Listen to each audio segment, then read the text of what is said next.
Hello, everyone. Hello, hello. This is Alexandra Levine live. We are all in with me, Alexandra Levine. We have a jam-packed 2-hour show tonight. The subject of tonight, recap of President Trump's presidential speech in the halls of Congress Tuesday night and the demise of the Democrat Party. Let's play the first clip.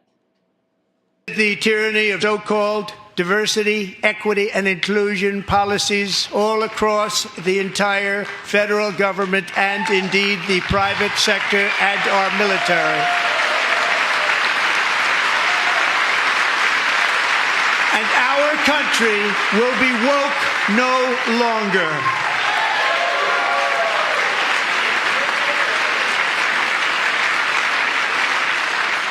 We believe that whether you are a doctor, an accountant, a lawyer, or an air traffic controller, you should be hired and promoted based on skill and competence, not race or gender.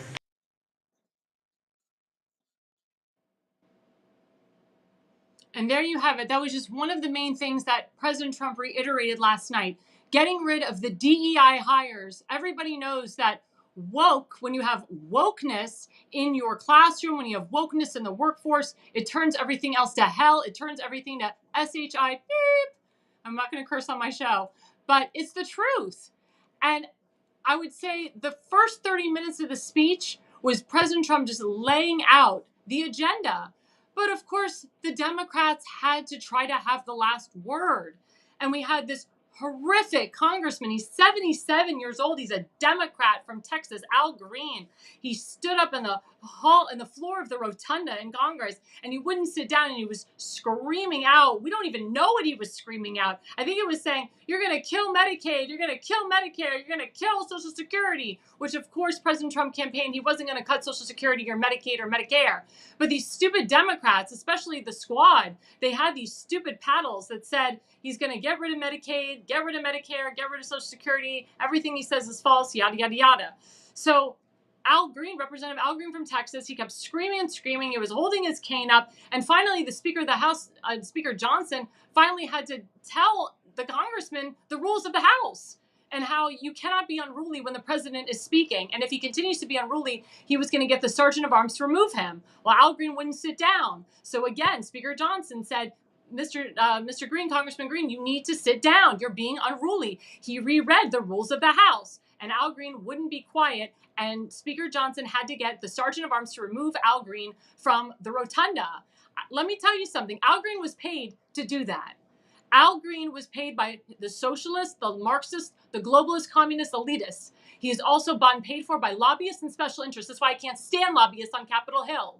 I actually am trying to get rid of the lobbyists on Capitol Hill because they are detriments to our nation, and those are the ones that push these hardcore leftists into Congress. It's not the political consultants that are the problem. It is the lobbyists and special interests. And also, the squad was paid to write out the stupid things on their paddles and to cause havoc. But that wasn't enough for the Democrats. Another Congresswoman, Democrat from Texas, Jasmine Crockett, she left halfway through President Trump's speech. She called him a liar. She called him a bitch. And she went on her Facebook page to just spew out horrific things about President Trump and say audacity and just despicable things about President Trump. The audacity and the nerve of this woman. She's a congresswoman. Same thing with Senator Elizabeth Warren, Chuck Schumer, Nancy Pelosi, Bernie Sanders, all of these socialist Democrats. They have no message. They have no agenda. So what do they have to do? They just have to combat President Trump at every turn and call him a liar and call him the mean orange man and totally just negate every beautiful thing that he's done. They will not acknowledge the wonderful things that he's done in just his 30 days of office. And President Trump even said that last night. He says, I can say all these great things that are happening. I can tell the truth. I can tell the American people about all these beautiful executive orders, and the Democrats will not clap for me. They won't stand for me. It's disgusting and disgraceful how partisan they are, how they won't even work with President Trump, how they're bought and paid to just alienate him, try to take him down, try to impeach him, say horrible things about him. Al Green is trying to push impeachment against him, against President Trump. That man needs to go. That man completely needs to go. And as a result, President Trump retruthed today after Speaker Johnson censored Representative Al Green. He censored him from Congress, which in my opinion is not enough. They need to remove him from Congress permanently. President Trump said, based on the display from the Democrats last night, no Democrat should be reelected. And it will open the door. There he goes. Last night was the complete demise of the Democrat Party. That is 100% correct. No more of these Democrats trying to undermine President Trump. And based on that horrific display last night, no Democrat should be reelected. This should be more of a red wave coming through in 2026. We should have a bigger majority in the House. All of these Democrats need to be primaried out, but they also, if they make it to the primary and they go to the general, they need to be ousted in the general. Republicans need to step up and say, look at what Congressman Al Green did. Look at what Congresswoman Jasmine Crockett did. Look at what Senator Elizabeth Warren did. Look at what Chuck Schumer does, and combat these Democrats. Now, I know some people say, well, they live in very Democrat districts. They're going to be there forever. Not 100% true. Look what President Trump did. He was able to cross the aisle and get a lot of Democrats and independents to vote for him in the general. He even got a lot of Democrats and independents to switch parties to Republican to vote for him in the primary. He's notorious for that.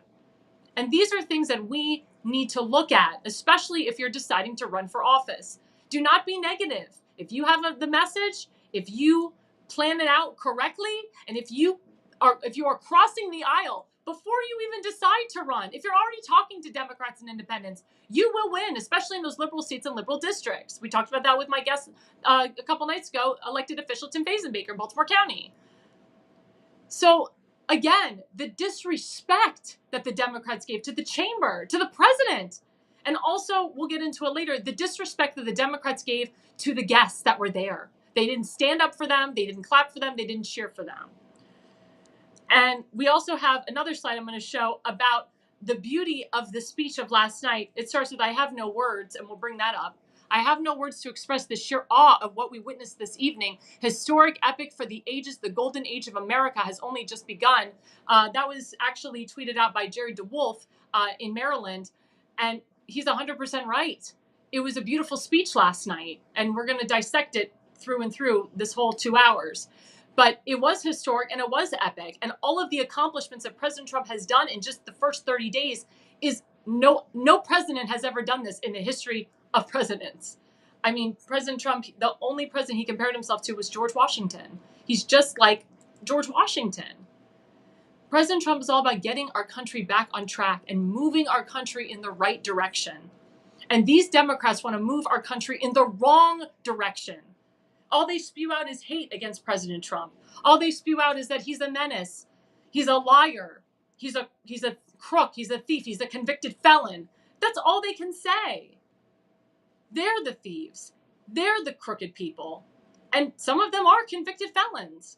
Look at Adam Shifty Schiff. He wouldn't even acknowledge the new Secretary of Defense, Pete Hegseth. And he's the one that has a permanent residence in Maryland. But he's the senator of California?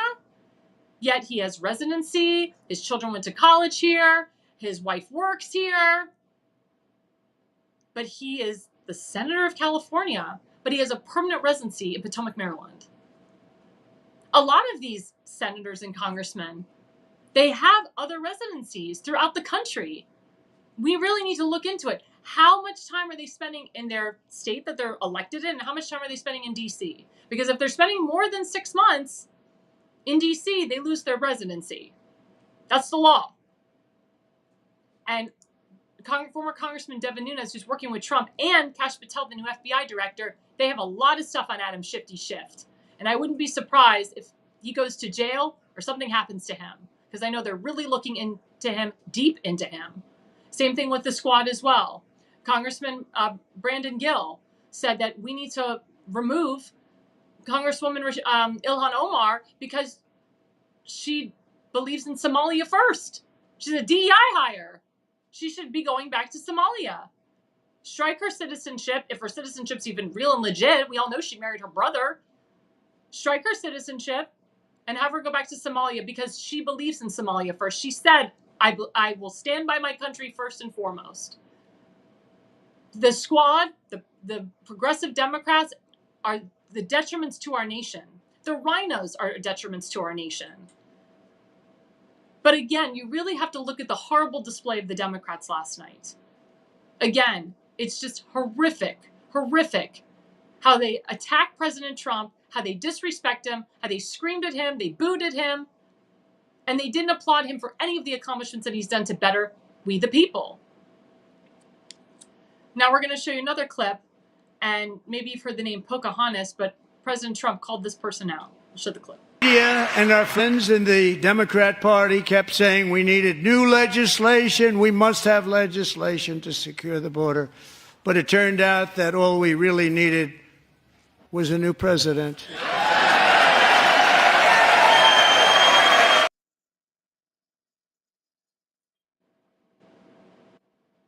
Well, that's another clip that happened. We're going to go right into Senator Elizabeth Warren. We're going to go right into that clip. And President Trump is right. Thank God we have a new president in the White House. Thank God he's back in there. But we're going to go into the Senator Warren clip, how President Trump called her out. Has sent hundreds of billions of dollars to support Ukraine's defense with no security, with no anything.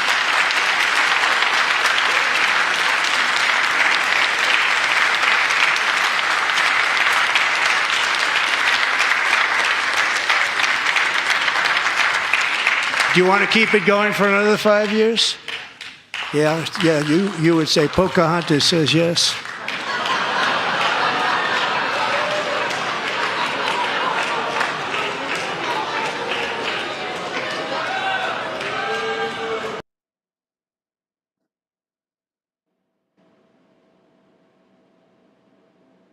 And she shook her head yes. There she is right there. Yeah, she shook her head yes, because President Trump is right.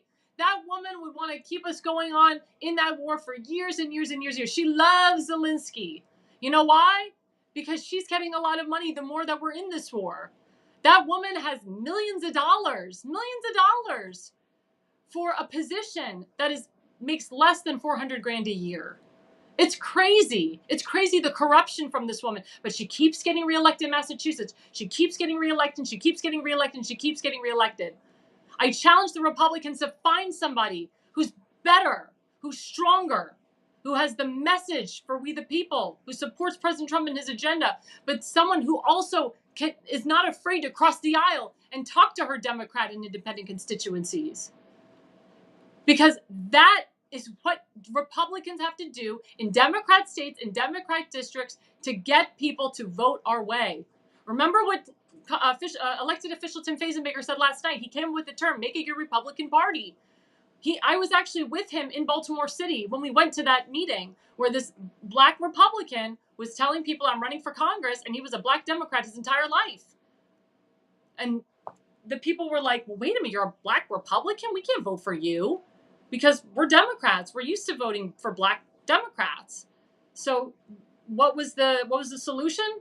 Again, come to our party, make it your Republican Party, and let's come to a consensus. Because at the end of the day, the black Democrats and Christian Democrats, moderate Democrats, there are a lot of things that they agree on with Republicans. You just have to cross the aisle and talk to them. And we saw what Zelensky did in the Oval Office with President Trump. And we see that that man continues to ask people for money. After President Trump kicked him out, he did a whole tour of Europe and got $2.6 billion from the UK, from King Charles and from the UK Prime Minister. These are facts, guys. These are facts. But people like Elizabeth Warren are detriments to our nation, and they're scary people. People like Chuck Schumer, they're evil. People like Bernie Sanders are evil. Evil, evil people. It's really bad. It's really bad that this continues to happen, that these people keep getting reelected over and over and over and over again. Now, another thing I want to turn to is the situation in Israel and the situation in Gaza. As you know, President Trump is the most pro-Israel president we've had in the history of our nation. And Prime Minister Bibi Netanyahu said that there has never been a better friend to Israel than President Trump. And I heavily and wholeheartedly agree with him. As you know, President Trump moved the embassy from Tel Aviv to Jerusalem. It was historic. And he's done a lot of historic things. But he is very upset. He's very upset that not all of the hostages are released from Gaza. We still have Americans that are hostage. We have about 7. 4 are confirmed alive, 3 are confirmed dead. And there's other hostages under Hamas rule as well. And President Trump said, if not all the hostages are released, there will be hell to pay. President Trump doesn't like it when all these hostages come back and there's parades happening in Gaza with Hamas. Hamas is still a big regime. They're not completely annihilated. But I know for a fact, because I talk a lot with people in the IDF and I talk a lot with people in the Israeli Knesset and the Israeli government, that they are doing everything they can behind the scenes to annihilate the enemy. So please don't think that Prime Minister Netanyahu is weak. He is not weak at all. He's stronger than you think he is. And all these people that are dissing him and saying negative things about him, you don't know what's going on behind the scenes unless you are in Israel or unless you are like me and you talk to the Israeli government, the Israeli Knesset, because they do tell me the truth on what's going on over there. But there was a retruth that President Trump put out today. It starts with Shalom Hamas. We're going to put it up right now. Shalom Hamas. So shalom in Hebrew means hello, goodbye, and peace. I'll be honest, I can't really read it, but I can kind of break it down. For the leadership, now is the time. Now is the time to leave Gaza while you still have a chance. Also to the people of Gaza, a beautiful future awaits. Remember, he talked about Mara Gaza, but not if you hold hostages. If you do, you are dead. Make a smart decision, release the hostages now, or there will be hell to pay later. And so basically he's saying that these people are sick.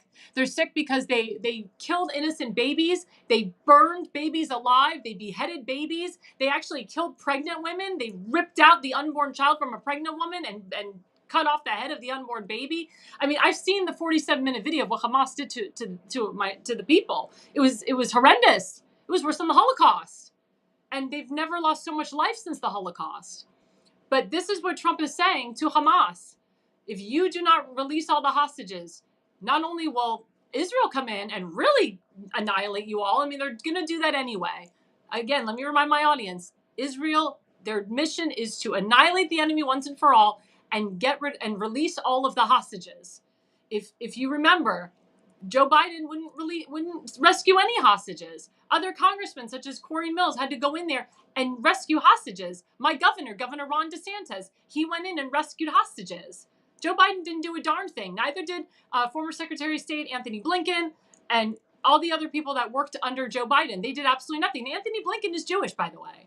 And he had a lot of Jewish people under his cabinet that did nothing. But Secretary of State Marco Rubio, who's one of the most pro-Israel Secretary of States, he's doing everything he can to bring back the hostages. So is Special Envoy to the Middle East, Steve Wolkow, who's Jewish, as well as Morgan Ortagus that works under Steve. She's also Jewish. So you got pro-Israel people.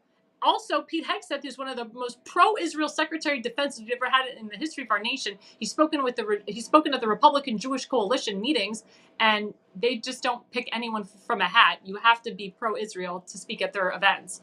So you got Pete Hegseth, Marco Rubio, Mike Waltz, who's the NSA director. You have Morgan Ortagus, who's Jewish. You have Steve Wilcox, who's Jewish. And then you have and Marco Rubio, I think I already said. So many people that are pro-Jewish, pro-Israel. You got President Trump and there with J.D. Vance. They want this war to end. They want it ended. And the only way the war will end is if Hamas is completely destroyed. Because what happened to the Bibas boys was so heinous and so disgusting. And that touched, I mean, that just, it shook me to my core to hear that those innocent children were literally killed with the bare hands of Hamas. Again, that father has to live with the fact that his beautiful wife and his 2 boys were murdered by these animals, by these terrorists. Hamas is a terrorist organization. And then you have idiots from the squad like Rashida Tlaib, who held up a paddle, and we're actually going to put up a meme of what the paddle really does say, or really should say. I'm the reason Muslim men prefer goats. That's right. She's a disgusting piece of crap. She's an anti-Semite. Her family lives in the West Bank, but they hate Israelis. Her grandmother said, I'm so sick and tired of the Israelis. You know what, Rashida Tlaib? Why don't you go to Iran? Why don't you go hang out with the Taliban? Why don't you go to Gaza and hang out with Hamas? Those are your people. Those are the people you love. You wrapped and draped a Palestinian flag across your body when you got sworn in for Congress. You had the audacity to put a sticker over the country Israel and call it Gaza. Or call it Palestine, excuse me, which we all know doesn't exist. There's no such thing as Palestine, by the way. I don't care what anybody says. There's no such thing as Palestine, does not exist. But again, these squad leaders are in the halls of Congress. This is why we need to implement term limits immediately. And this is why we need to do everything we can to primary out these squad leaders, but also have Republicans that are willing to fight and are willing to go across the aisle, to talk to the Muslim community, to talk to Rashida Tlaib's constituents, to talk to Ilhan Omar's Muslim community. If you remember, President Trump had a lot of the Muslim community vote for him. His son-in-law, Tiffany's son, is a Lebanese Christian. Her father is this a billionaire auto guy. And they're all connected with Saudi Arabia and Jordan. You have to go across the aisle. You have to be able to go across the aisle. I also challenge AIPAC. AIPAC did a good job removing 2 baby squad leader Congress people. But they need to do a better job and get rid of the actual squad leaders. AOC, Rashida Tlaib, Ilhan Omar. They need to primary out these people and get proper people in, moderate Democrats in. But I also challenge AIPAC to work with Republicans. I have not seen AIPAC work with Republicans or push Republican Jews to run for office. That is the challenge. I also challenge any congressman that says that they believe in term limits. Term yourself out. Take your own challenge. If you're a congressman who's been there for 16 to 20 years that said, I don't believe in term limits, then say, I'm retiring now, bye-bye. Give it to some fresh blood. There are people in their 30s and 40s and 50s that would love to be in your position right now. But instead we have congressmen and senators that are in their 50s, 60s, 70s, and 80s that can't even function. They're falling in the halls of Congress. They got dementia. It makes our country look weak and it makes our country look bad. So again, if you don't like where the country is headed, if you don't like what you saw on Tuesday night, then step up. Step up and call these Democrats out and challenge them. But also I challenge Congress to push term limits, to force term limits. And if you are a congressman or senator that says, I believe in term limit yourself. That is the only way that we can get anything moving. Again, Tuesday night was a historic night for President Trump. It was epic, as one of the tweets said, or one of the Facebook posts said. But there was also tweets too by people that actually were Zelensky fans that are not Zelensky fans anymore. There were people that were never Trumper fans. Now they're Trump fans. There's independents that were on the fence about President Trump, but they've all come around. They said that speech was a come-together moment. And again, later in the program, we're talking about the beautiful highlights and the guests that President Trump honored. Because there was some emotional moments in there, moments of happiness. But everybody should feel good about Tuesday night. Whether you voted for President Trump or not, our country is going in the right direction. But the Democrat Party is going to kill the direction. That's why we cannot allow them to take back the House of Representatives in 2 years, and we cannot allow them to take back the Senate anytime soon, or to take back the presidency anytime soon. We must keep this path going, this agenda going. Coming back right after the break, we'll get into more of President Trump's speech. We'll be right back. Old home videotapes that you're no longer able to watch? Need them transferred to DVD, Blu-ray, or your smart device? Baltimore Digital offers professional-grade VHS, mini DV, and high 8 digitizing services. We can also convert Super 8mm film too. Baltimore Digital also provides photo restoration services. Visit archive.baltimoredigital.net. Mention code Alexandra for a 10% introductory discount. And we are back. Coming out right at the gate, we have the first tweet. Must be hard to be a Democrat right now. You have to be against good health, support corruption, support war, oppose free speech, promote big government, support censorship, support gun control, and want open borders. That is correct. If you're a Democrat, you support open borders. If you're a Democrat, you support illegal immigration. If you're a Democrat, they want to take away your guns. If you're a Democrat, they're extremely pro-choice. They want you to have a late-term abortion. They want you to have, they want you to murder your baby after your baby is born, like in some Democrat states, such as Maryland and Minnesota. And also in liberal states, we have crazy governors, like remember Governor Tim Walz? He put in a crazy executive order that a 3-year-old can say, I'm a girl, but I really want to be a boy. I want to have transgender surgery without parental consent. And President Trump is getting rid of all of that, by the way, because that is just craziness. And again, the transgender movement is going away. The woke culture is going away.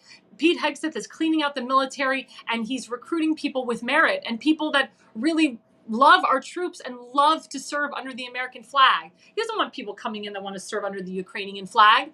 And again, what I said to my viewers two nights ago, if you have a Facebook profile that says, I stand with Ukraine, I hope that after President Trump's speech Tuesday night that you got rid of that Facebook profile. And to be honest, I think a lot of people did. I actually saw a lot of people switch from the Ukrainian flag to the American flag, so they must have listened to me, or they listened to President Trump. Because if you are an American and you were born and raised in America and you voted for President Trump, you have to stand with the America First agenda. And you must love the American flag. And again, say to the military, thank you for your service. Say to a law enforcement officer, firefighter, first responder, not a cruise person, but anybody that is in FEMA, anyone that is helping we the people, thank them for their service. Thank them for their service. A Marine, it's very, very important. They pride themselves on that. They love to hear that from we the people. And if you are a person that just became a legal citizen of this country, please do the same. Please do the same. They respect that. They love that. It's the respect that we give to our military and to our troops that keeps them going, to know that they have people that love them and support them. It's very, very important. It's very, very important. But again, we have a stupid congressman in Maryland, Congressman Jamie Raskin. He tweeted out, I imagine they will be translating President Trump's speech, and we have that tweet. We'll put that out right now. Yep, I imagine they'll be translating President Trump's speech into Russian, which shouldn't be hard because that was the language it was drafted in. A Moscow spokesperson states the obvious that the Trump-Vance agenda is, quote, largely aligns with the Kremlin. This is a moron. Okay, let me tell you a little bit about Congressman Jamie Raskin. He is a total and complete moron. He's a Jewish congressman. I can say this because I'm Jewish. He's hashtag not my Jew, hashtag not a true Jew, hashtag not a real Jew. He's a Jew in name only. He stands with Hamas. He brings care into his office in Congress. He's the congressional congressman in District 8 in Maryland, which is the majority of the section is Montgomery County, where I have a residency in. And let me tell you something, where I live is not safe under Jamie Raskin. It is disgusting. There's so many illegals that live in my county because of Jamie Raskin and because of former Governor Larry Hogan, who implemented and put in illegal Syrian, illegal Afghan, illegal Lebanese refugees in Montgomery County. Those are the people that Thomas Homan, the border czar, and Kristi Noem have come in and taken out. They've actually come into Silver Spring, Maryland, and taken a lot of the illegals out of Montgomery County and thrown them out of here.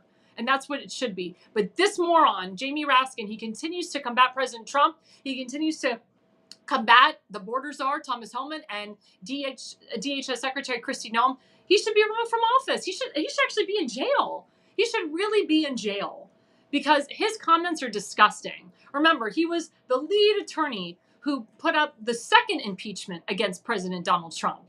Remember, impeachment hoax number 1, impeachment hoax number 2. He was the head of it. He loved putting those impeachment papers. He loved doing Nancy Pelosi's bidding. This guy is a real a-hole. And he just, again, the people keep voting for him. He keeps getting voted in year after year after year after year. He needs to be removed from office. He is mentally not with it. But for him to, again, accuse the Trump-Vance agenda of being part of Russia, working with Vladimir Putin behind the scenes, he's the idiot that accused Russia of interfering with our elections in 2016. Same moronic stance. Believed and pushed the Steele dossier, which we all know was false. Kash Patel proved that was false. Former Congressman Devin Nunes proved it was false. But they kept pushing it. And that stupid attorney, Hillary Clinton's attorney, the Mark Elias attorney group, which are corrupt mofos, kept pushing this Russian hoax for 3 years. They wouldn't let it go because they wouldn't accept the results of the election in 2016. And this moron, Jamie Raskin, continues not to accept the results of this election of 2024. And I'll be honest, Montgomery County is a hard county. It is, again, one of the biggest counties that has a bunch of illegals that keep voting in our elections. And in the state of Maryland, they don't require photo ID to vote. That's a problem. And I know that President Trump is working on the federal level to make it mandatory for all states to have photo ID and to get rid of all of these ballots, these mail-in ballots. But this needs to, people like this need to go. As I said in my first segment, get rid of Congressman Al Green, get rid of Congresswoman Jasmine Crockett, get rid of Jamie Raskin, get rid of Senator Van Hollen, who's the senator of Maryland. He's an anti-Semite. Get rid of Bernie Sanders, another anti-Semite. Get rid of the squads that are anti-Semites. Their message and their party is losing. The quote progressive movement is losing. The America First MAGA movement is winning. We are rising. The red wave has come. The red wave will continue. But if we, the people, allow these morons to continue being in office and allow them to get away with their lives and don't put them in handcuffs, they're just going to continue to be detriments to our nation. We can't have a Jamie Raskin as President of the United States. We can't have an Ilhan Omar Rashid Tlaib as the President of the United States. That's why we need term limits. And people are saying, well, Alexandra, it's their freedom of speech. It's their freedom of speech. Yes, they have freedom of speech, but they also spew out hate speech as well. You have to look into the underlying meaning of what they're saying here. They're calling President Trump, Jamie Raskin's calling President Trump a Russian agent again, a Russian spy. That's what Adam Schiff called him, a Russian agent and a Russian spy. And again, it was all proven false. The Mueller investigation was also a hoax. When they put Robert Mueller up in front of the Congress and the Senate, he couldn't answer anything. It's like he had dementia the whole time. Again, hoax. No more hoaxes. We, the American people, are tired of the hoaxes, and we, the American people, want to go back to freedom. We want to go back to liberty. We want to go back to the agenda that President Trump put into place in 2016 and what he's putting into place now. That's why it's so important that we get rid of these Democrats that are going to try to hurt him at every turn. And President Trump looked at the Democrats and he said, we're no longer going to have a weaponization of government here. We're not going to have a weaponization of a political opponent like you tried to do with me. And he looked right at the Democrats and said, it didn't work very well, did it? You tried to get me and it didn't work, did it? And he's 100% correct. Every time they tried to hurt President Trump, put him in jail, didn't work. And all of these indictments that are against him are going away. All these special prosecutors, they're going away. All these cases with Fannie Mae and this crazy woman who accused him of rape, they're all going away. E. Jean Carroll, that's going away. The Stormy Daniels thing that went away. It's all going away because it's all BS. And that's what we all have to remember. That's what we all have to remember, is that the Democrat Party is a party of BS. They're going to say all these things and it's going to sound nice and they're going to say free this, free that. Nothing's free with them. You go to the liberal states where these liberal senators and these liberal governors are governing and they have power. Their state's in demise. The state of Maryland is broke because you have woke socialist Democrats in power. That's what Tim Fazenmaker said last night. You got to start local and go up. That's the only way to win in a Democrat state and in Democratic districts. But I need the people here to have the will to stand up for what they believe in and to combat this. Again, we are going in the right direction. President Trump is going in the right direction for we the people. And if you're interested in running for office, please give me a call, contact me. But you have to be able to fight. You have to be able to cross the aisle, to talk to opposition, to talk to constituents that are Democrats and independents and bring them to our party and give them the right messaging. Listen to their messaging. Combine a message together that's in sync. That's what Tim Fazenmaker is all about. The messaging. You have to have great messaging to get the opposition to come across our aisle. And this is a very special clip that we're going to talk about and we're going to bring up first. I'm going to have Damon put the video out of a young man named Jason that President Trump was talking about. Is a senior in high school, a 6-letter varsity athlete, a really good athlete, they say, a brilliant student with a 4.46, that's good, GPA. And his greatest dream is to attend the U.S. Military Academy at West Point.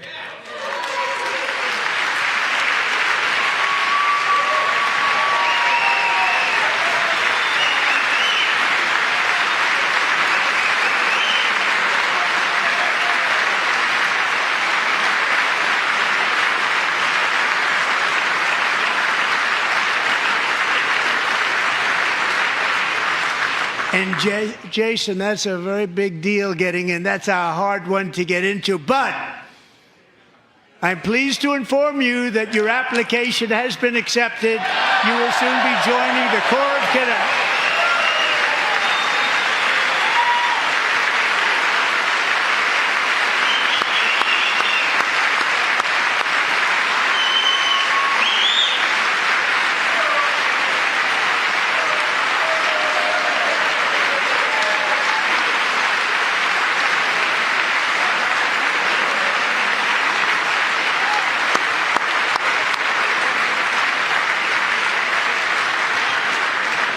Thank you. Jason, you're going to be on the long gray line, Jason.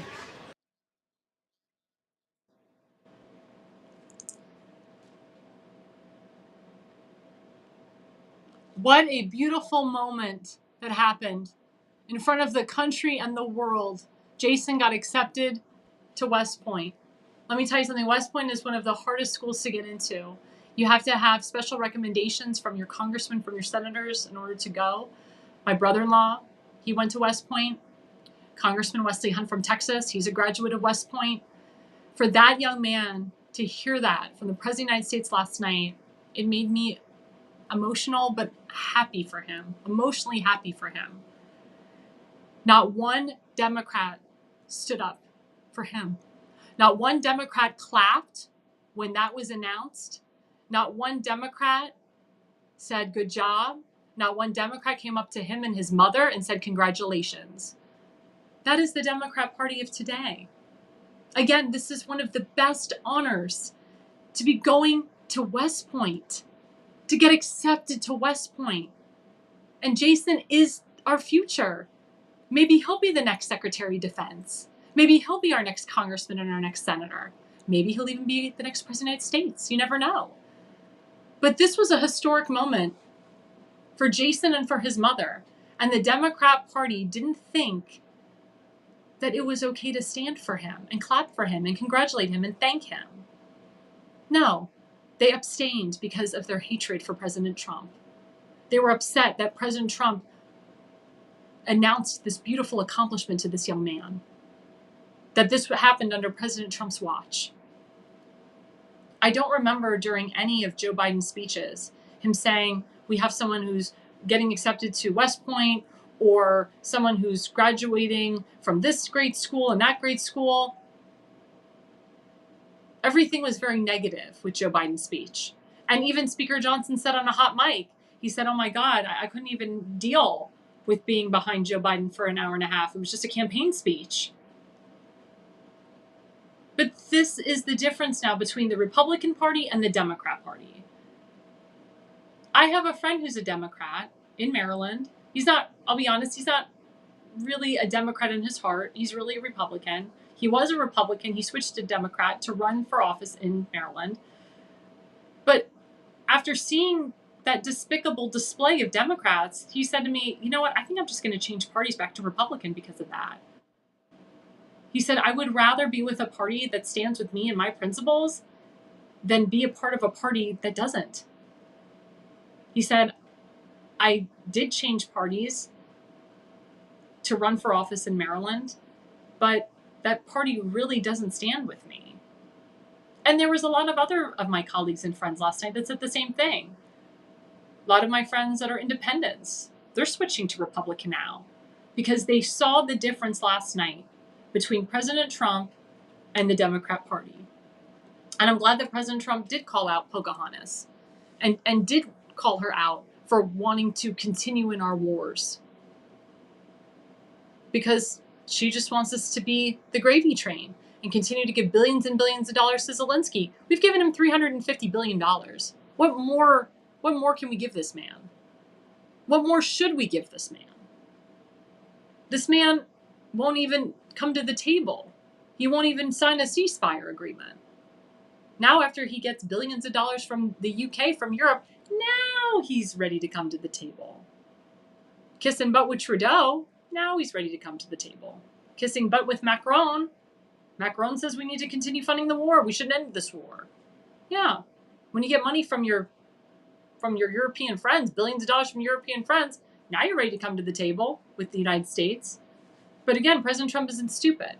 He's not stupid, and he's not going to allow Zelensky to have the last word or to have one up on him. No way. No way at all. But this is what we're dealing with. This is what we're dealing with. And it's so funny. Now the Democrats are calling for a government shutdown. It's so funny. They're the ones that always complain that President Trump wants to shut the government down because he believes in low government. But now they're trying to make President Trump the bad guy. They're saying, no, we want to shut the government down. And we want to shut the government down on President Trump's dime, on his watch, while he's in office. And they're so mad at DOJ for finding the corruption. President Trump again pointed out that we have people that are 100, 150 years old, 200 years old, 300 years old, 340 years old that are still collecting Social Security. And of course, the president got booed on that. They said it was a lie. DOJ discovered it. Elon Musk said, if I find something that's not accurate, please call me out on it. But so far, everything he's put out is true. Anna Paulina Luna, congresswoman from Florida, she just put out the John F. Kennedy files. Exposed them. They said today they're trying to put out the Epstein files, but they keep getting pushback from different FBIs all across this nation. Kash Patel now has to go from state to state to get them to release the full list. There was reports saying that the list they want to release is not the full list. I knew that. A lot of people knew that too. Of course they're going to try to cover up who was really with Jeffrey Epstein and really on that island and really on the Lolita Express. Now they're saying that Jeffrey Epstein didn't exist, Ghislaine Maxwell didn't exist, what they did wasn't real, by not putting up the real list, by putting up a fake list. Because I'm sure that they were shredding documents as President Trump was taking office or when he won November 5th, going into his transition, going to January 20th. That's what everybody said. We're sure the FBI and the CIA are shredding papers as we speak. But again, my question to my viewers is, do we want to just hang up the towel and say, well, they live in Democratic states, they live in Democratic counties, districts, they're going to win re-election anyway, they're just making noise, it's their freedom of speech? Are we going to stand up and combat this? Are we going to stand up and fight for what we believe in? Are we going to call these lawmakers out and and push border czar Thomas Homan, Secretary of Defense, Secretary of DHS Secretary, and Secretary of State, and Attorney General, and FBI Director, and DNI Director? Are we going to push them to really look into these people and look into the people that they work with and get rid of them and remove them from office, but also put them in handcuffs? Again, my challenge to my former Attorney General in Florida, Pam Bondi, who's now the United States Attorney General, I challenge her to sue the state of Maryland, to charge the Governor Wes Moore for going against President Trump and DHS and ICE. I challenge Pam Bondi to charge the Attorney General, Anthony Brown of Maryland, for doing the same thing, and also the Baltimore City Mayor, Brandon Scott. And I also challenge her to charge the one of the Baltimore County Councilmen, Itzi Patoka, who also stands with Governor Wes Moore and Brandon Scott in this endeavor to combat President Trump, to support illegals, and to support DEI hires. Brandon Scott and Governor Wes Moore call themselves DEI leaders, as I said a couple nights ago. These are people that need to go to jail. Anybody that supports this needs to go to jail and be removed from office. Itzi Patoka wants to run for Baltimore County Executive. I don't think he's right for the job. They have other people that are much better. They have a Republican, and we'll talk about her later in the end of the show, that is more fit for this position than he is. And she will follow the rule of law. And she will not combat President Trump. President Trump wants people in positions of power that will support him in his agenda. You have Congressman Johnny Olszewski, who was a former Baltimore County executive, that continues to combat President Trump on every turn. He voted against the Lincoln-Riley Act. And just think about it. Lincoln Riley's parents were there last night. Jocelyn's parents were there last night. And when President Trump talked about the death of Lincoln Riley and the death of Jocelyn, the Democrats did not stand for them. They didn't applaud them. They didn't clap. They didn't cry for them. Nothing. There was no emotion. They didn't even go up to the parents, go up to the family and say, I'm so sorry for your loss. My sincere condolences. No, because they all voted against the Lincoln-Riley Act. Disgusting. They wouldn't even stand for a girl that was raped and horrendously murdered by an illegal immigrant. Both girls were raped and horrendously murdered by illegal immigrants. And this was under Joe Biden's watch. Disgusting. They applaud this. Right now, as we speak, Vice President J.D. Vance is down at the border with Secretary of Defense Pete Hegseth. They're on the border right now. Thomas Homan said we've had the lowest crossings since President Trump has been in office in 25 years. They're cracking down. Remember, President Trump and Thomas Homan said that we're going to crack down the illegal criminals first and then look into other situations. There was actually a situation, I think, with an elected official. Her husband was arrested because he's an illegal immigrant, and he was charged for a DUI. He was charged for attempted murder, attempted assault of his wife, and many other heinous crimes that he committed. They arrested his butt. And he'll probably get deported back to his original country. That's what should happen, folks. That's what should happen.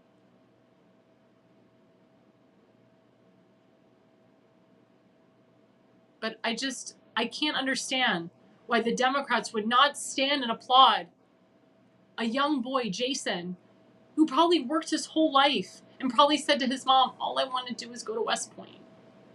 And he got in. And they couldn't even stand for that. Didn't their parents stand for them when they got accepted to Harvard University, Yale University, Stanford, the big Ivy League schools where they graduated from? Wouldn't they have liked people to stand for them? But they couldn't stand for him. And those parents lost children. As a parent, you never, ever want to lose a child. It is the most horrific thing a parent can go through in their lifetime.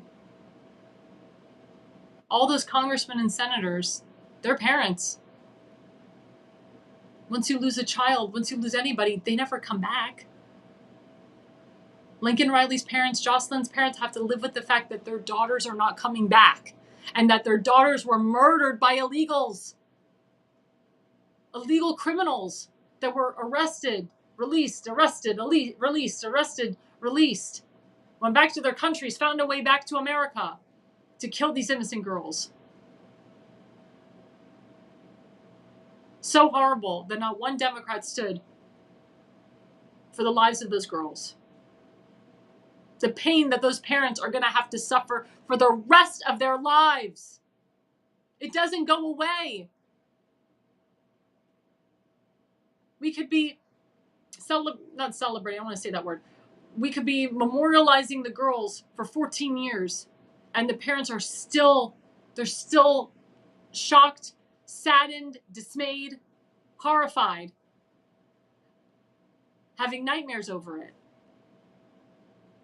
Even though it would be 14 years, and the Democrats would still not stand for them. But we must always memorialize the fallen, always. And that's what President Trump said last night. We will always remember Lincoln, Hope, Riley, and Jocelyn. They will continue to be in our hearts. That's why it was so important for him to sign the first bill into law, the Lincoln-Riley Act. That was a big campaign promise that he made to the Lincoln-Riley family. Remember, promises made, promises kept. That's President Trump. That will always be President Trump. And again with the hostages. You saw a lot of American Israeli hostages. You saw a lot of other hostages from Israel. He brought them into the Oval Office yesterday. And they described to him what happened. President Trump saw clips of the 47-minute video of what Hamas did to the 1,200 innocent lives that were murdered, burned, tortured, and raped. It's very, very important that we remember these lives, the Bibas family, other people that were murdered on October 7th. We continue to memorialize the fallen, but also we continue to listen to the hostages' stories and to speak to the victims' families. And again, there's victims' families that are hoping and praying that their sons or daughters or their grandmothers will come back alive. That the Israeli Defense Force, the IDF Shin Bet, is doing everything they can to bring their family members back alive. And also their family members that have died. They want to bury them properly. They don't want them buried in Gaza. They want them buried in Israel. But these are important things, guys. These are important things that we need to think about going forward, and who we're going to vote for and who we want in office. Again, I can't press it enough. Term limits, term limits, term limits. It is so important that we have term limits.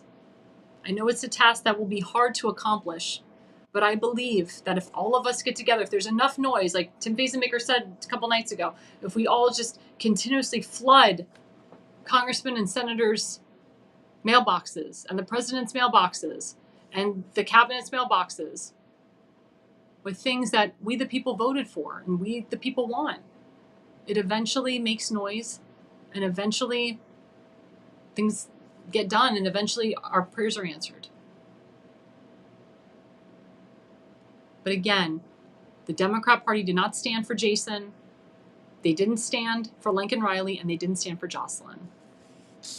Coming up after the break, we have a repeat guest, my friend Philip Hamilton. He is the secretary of the Albemarle County Republican Committee and also the owner of Hamilton Legal Services, LLC. And he'll be right with us after the break.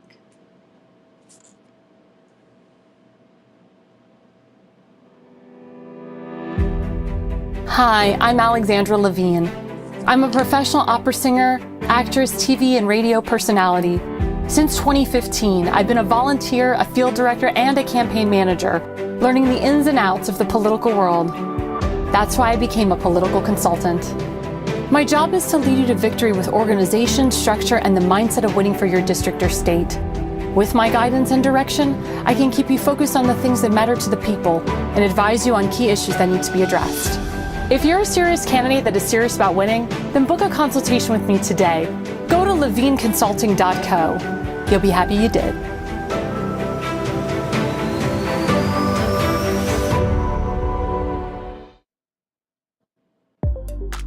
America's Pulse Network. The mainstream media is bought and paid for. The truth is twisted to fit their agenda. But America is waking up, because podcasts are the future for trusted media. Welcome to the America's Pulse Network. It is a network built by patriots that upholds the Constitution. The America's Pulse Network stands for God, truth, and the America First movement. There is no corporate propaganda, no government spin, just real news, real talk, and real voices fighting for faith, freedom, and the future of this great nation with common sense. Here are some of America's Pulse Network podcasts. Alexandra Levine Live, hosted by Alexandra Levine. Jersey Shore Podcast, hosted by Damon Galdo. The Conservative Corner, hosted by Seth Eisenberg. APN's The Pulse, hosted by Alexandra, Damon, Elena, and Seth. So tune into America's Pulse Network on the following social media platforms: X/Twitter, Rumble, Truth Social, Facebook, and YouTube. Join the revolution. Because the pulse of America beats for God and country. America's Pulse Network is for faith, family, freedom, and truth.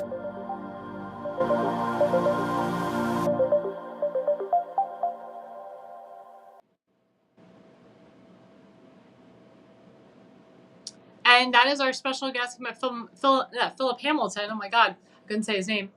He is the secretary of the Albemarle County Republican Committee. He is the owner of Hamilton Legal Services, LLC. And he's a repeated guest here on my show. And he lives in Virginia. And we're going to talk Virginia politics with him. And also, we're going to talk about what his thoughts were on President Trump's speech. And Damon's going to let me know when we're ready to pull him up.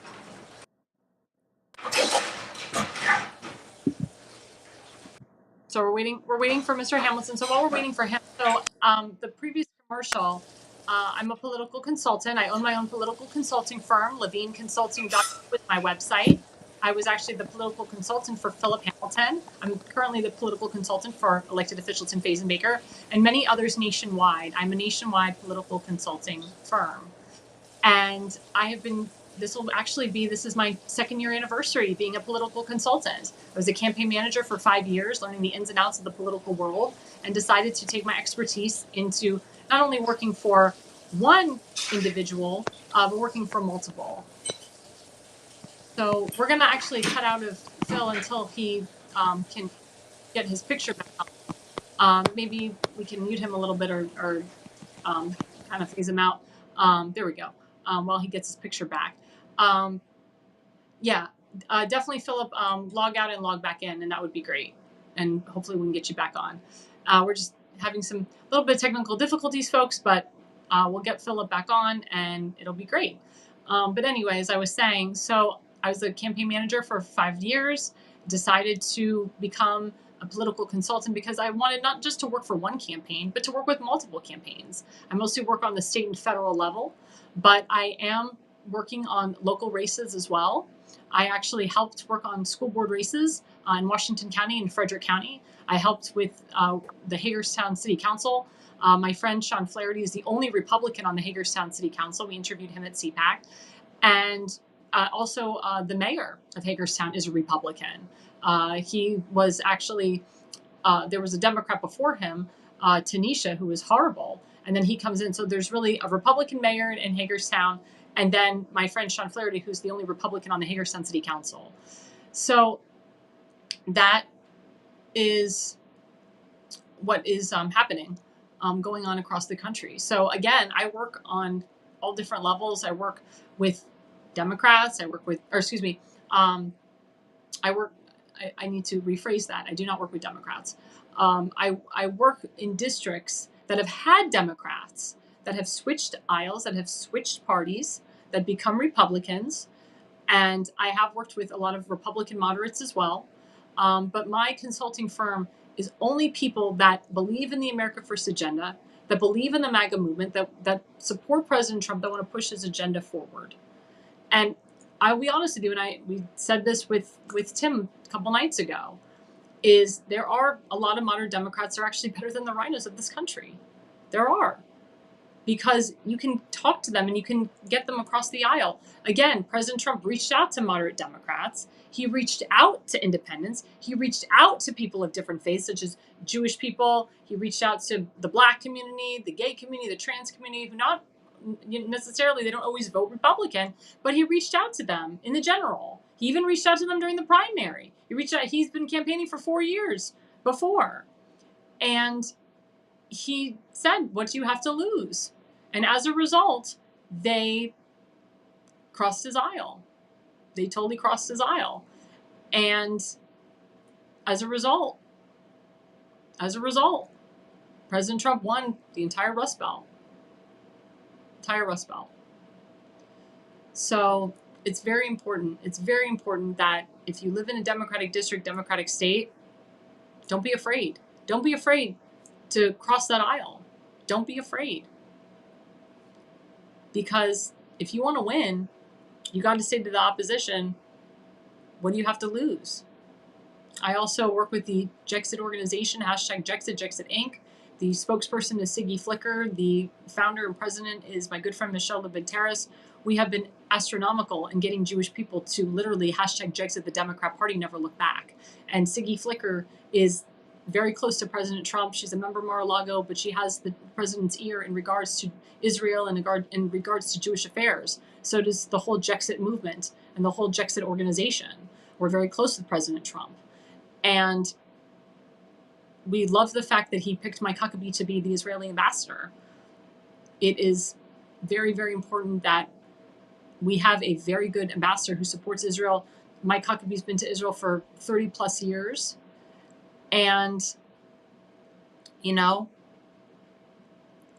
it's very important, again, that we have this. We are still waiting for Mr. Hamilton. We're having some video issues with him. If we can't get a picture, what we'll do is we'll just put the picture up of him, and then we can have him on audio. Is that working? Is the audio working, Phil?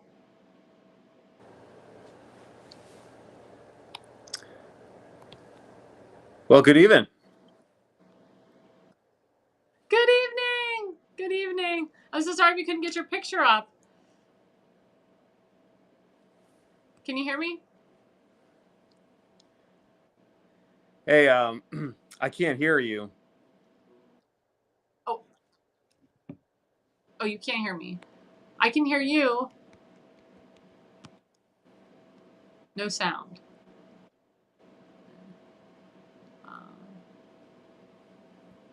I think maybe you should log in and log back out again.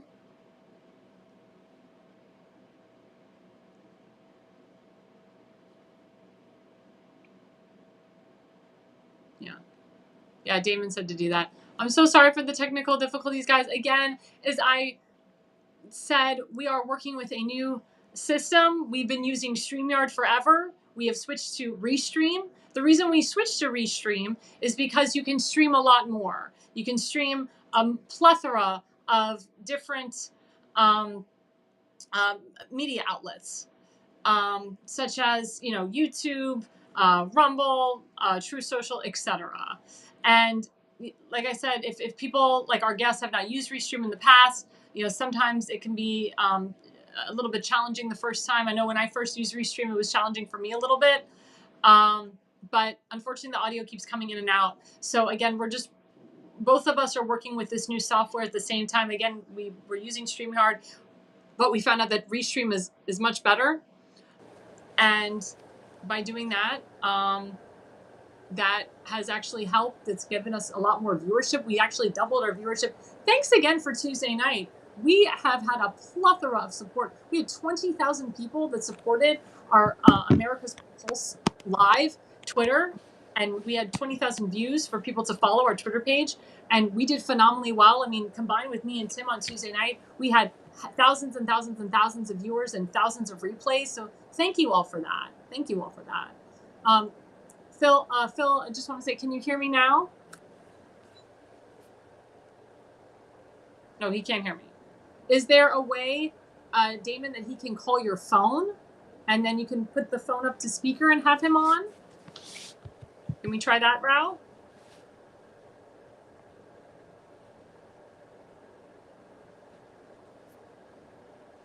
so sorry, guys, for the technical difficulties.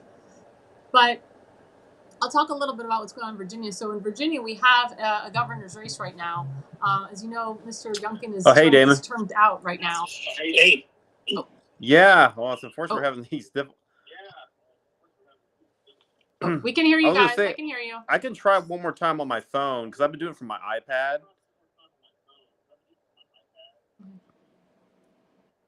Go ahead, because we're hearing you on live. Okay.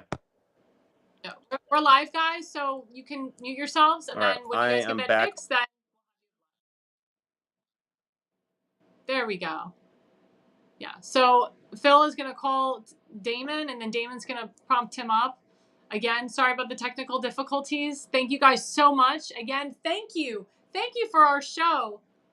Tuesday night, again, we had 20,000 people that viewed our Twitter page. We had thousands of people combined with myself and Mr. Fazenbaker that retweeted us, replayed us, resaw us. I actually put out just the edited version of Tim and I on our interview. We had a beautiful 30-minute interview talking about Fort Howard, Maryland, talking about the Council-Matic district going from 7 to 9, how it's going to affect his area, how it will affect the whole Baltimore County, how Fort Howard is unfortunately getting Section 8 housing next to a VA hospital, and how we're taking it to the federal level. Do we have Mr. Hamilton on the line now?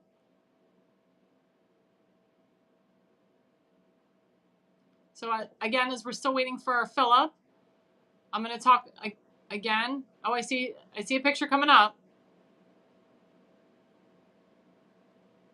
Again, if not, he can just call in. But again, what's going on in Virginia? They're having a governor's race right now. Winsome Sears is a lieutenant governor trying to run for governor. People say she is the hardcore front runner, but then she's got a bunch of challengers. A lot of people say that Winsome Sears is not a hardcore Trump supporter. She's combated Trump. She's a never Trumper. She didn't help President Trump win the state of Virginia. I personally thought he was going to win the state of Virginia. I went to the rally for Virginia for Women. Philip was there with me. There was tons and tons of people. Congresswoman Elise Stefanik was the main guest, the main speaker for the show. I mean, not for the show. I'm sorry, for the rally. And she even said, I think Virginia is going to win for Trump. I mean, there was so much enthusiasm for President Trump in Virginia, and the early voting in Virginia for Trump was amazing. So the fact that he didn't win it, I mean, he didn't lose it by a lot, was sad, but he was able to include Mr. Hung Chau, who was running for senator against Tim Kaine. He is including him in his administration somehow. And the issue is there's a lot of federal workers that live in Virginia. And as you know, with Doge, he's going in there and he's firing the federal workers that don't want to go to work, that want to stay at home, that were DEI hires, that are not there based on merit. As I said a couple nights ago, people are like freaking out about getting fired. If you have merit, if you've done your job, if you're not a DEI hire, if you have not bashed President Trump or the vice president, you'll be fine. It's really only people that are incompetent that are getting fired. It's not just, Are we? Do we have you, Phil? Can you hear me? Yes, I can hear you. Oh, great. Yeah, we have 2 black boxes, though. Can we remove the black box? Oh, hello? You there? Say something, Phil. Are you there? Oh, sorry. Yeah, Oh, you're cutting out again.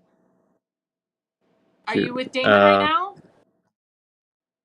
I can hear you. Can you hear me? Oh, the audio is out.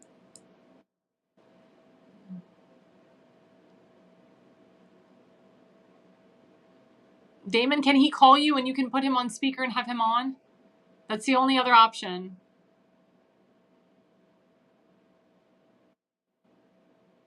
No, we can't do that.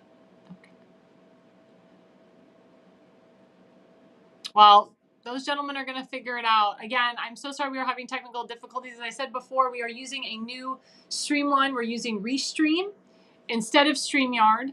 And again, the phones are not connecting properly. And We are so sorry for that. Usually I can tell you for a fact that we handle these things before we go on live. I can tell you that Damon and Mr. Hamilton, they met an hour before the show to make sure that none of these kinks would happen. But sometimes when we go live, anything can happen. I had issues a couple nights ago with the videos. So we're just going to keep on rolling. And, you know, it happens. As I said, this is a new software. It's a beautiful software. I love the software. But when somebody else has never used the software before, it can be kind of difficult for that other person on the other side. As I said, we were using StreamYard a couple nights ago. There were some difficulties with sound. There were some difficulties with the videos the minute we went live. So we're just, like I said, we're just going to continue on. So going back to what I was saying, again, as we're waiting for Philip Hamilton, I'm going to go into the next segment. So we were talking earlier about the Democrats not standing up for Jason, for Lincoln Riley, for Jocelyn, not standing up for a police officer's wife. There was a police officer that died by an illegal criminal, and President Trump said, I've signed into executive order that anybody that murders a police officer is going directly to jail. And he said, I'm going to push that executive order to the House of Representatives, to the Senate, so we can sign that bill. Anybody that murders a police officer, not only goes to jail, but gets the death penalty, which I wholeheartedly believe and agree with him on that. You murder an innocent cop, you should get the death penalty. It's disgusting. And I felt for that poor woman, because she doesn't have a husband to go home to. Again, she's going to feel it. The year anniversary, the 2nd year anniversary, the 10th year anniversary. She'll have people around her say, why don't you go and date other men? You need to move on. You don't move on from that. And nobody should pressure her to move on. Nobody should pressure her to date other men. The woman is mourning her husband. The woman can mourn her husband for as long as she wants. But we, the people, are here for her. I was there for her. I almost cried on live when we were live when they announced that. I felt so bad for her. But again, President Trump, he said that it will never happen again because of what happened to that woman's husband. And if you murder a cop innocently, you go not only to jail, you get the death penalty. So this young boy has been an inspiration to all of us. And we're going to play the clip. The boy is named DJ, and we're going to play the video with him and President Trump last night. Gallery tonight is a young man who truly loves our police. His name is DJ Daniel. He is 13 years old, and he has always dreamed of becoming a police officer.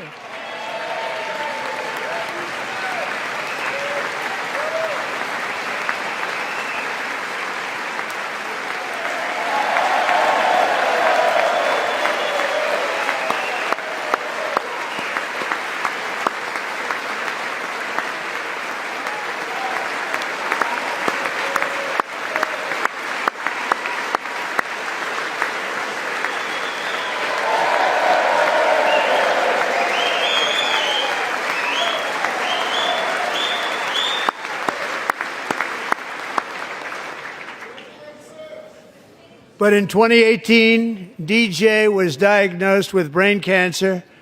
The doctors gave him 5 months at most to live. That was more than 6 years ago.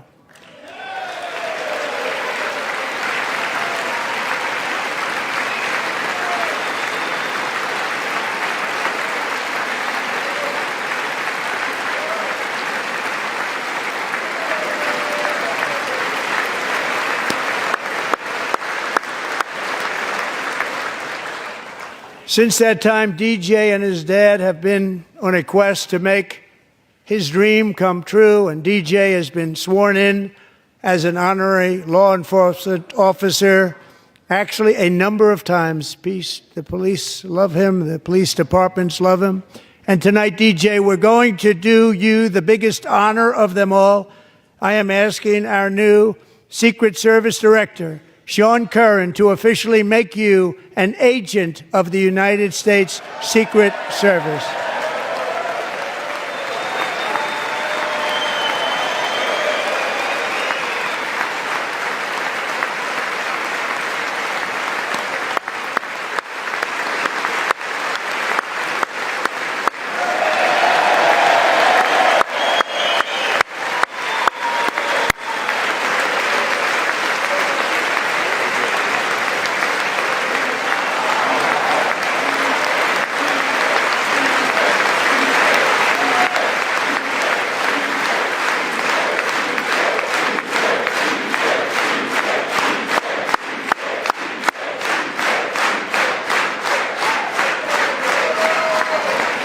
Thank you, DJ.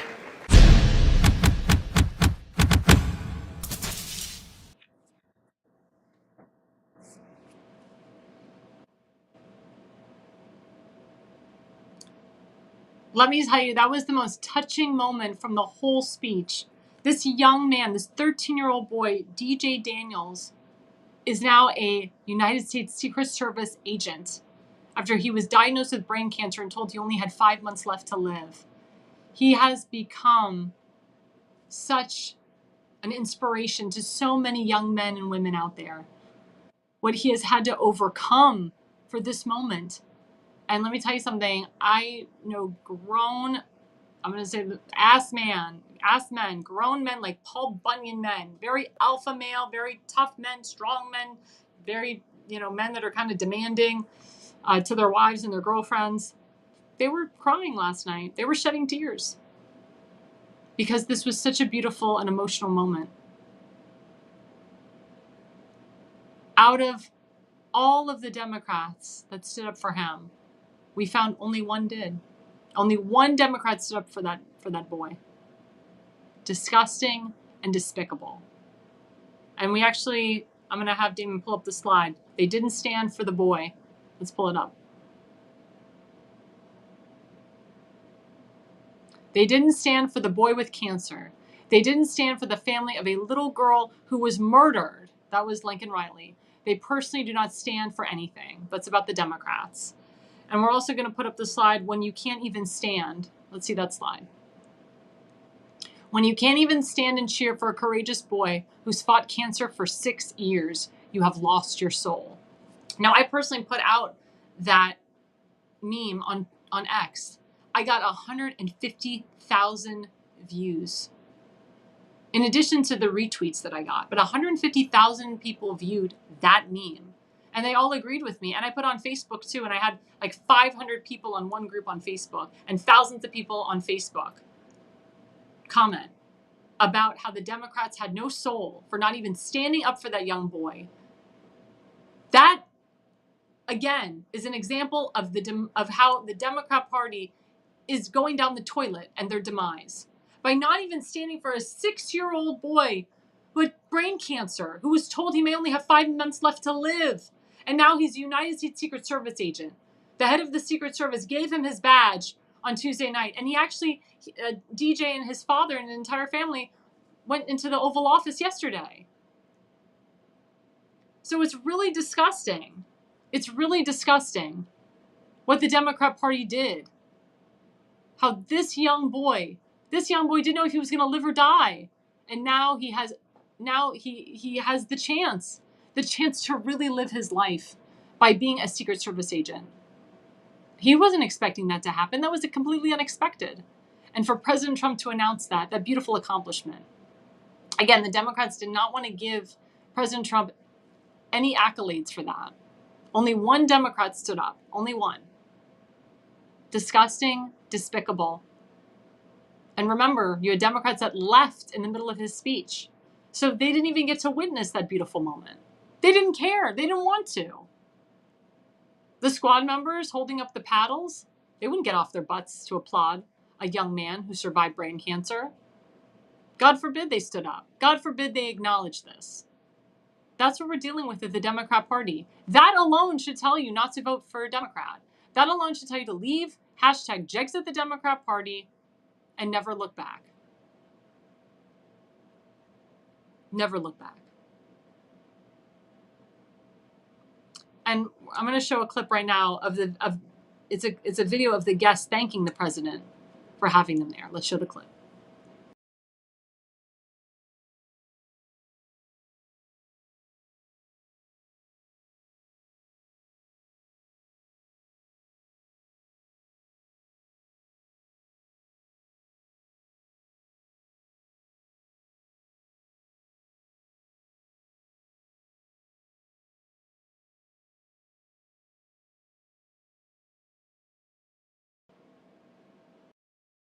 Back. Well, we'll flip to this then. The first results from the CNN Instant Poll of speech viewers showed that the president got a very positive speech, 44%, somewhat positive 25%, and negative 31%. That's what happened. It shows you how the American people are thinking and feeling. The American people loved President Trump's speech. But I want to show that clip of the video of the guests thanking the president because it's so important to see how the people love President Trump. So let's pull up that clip when we can.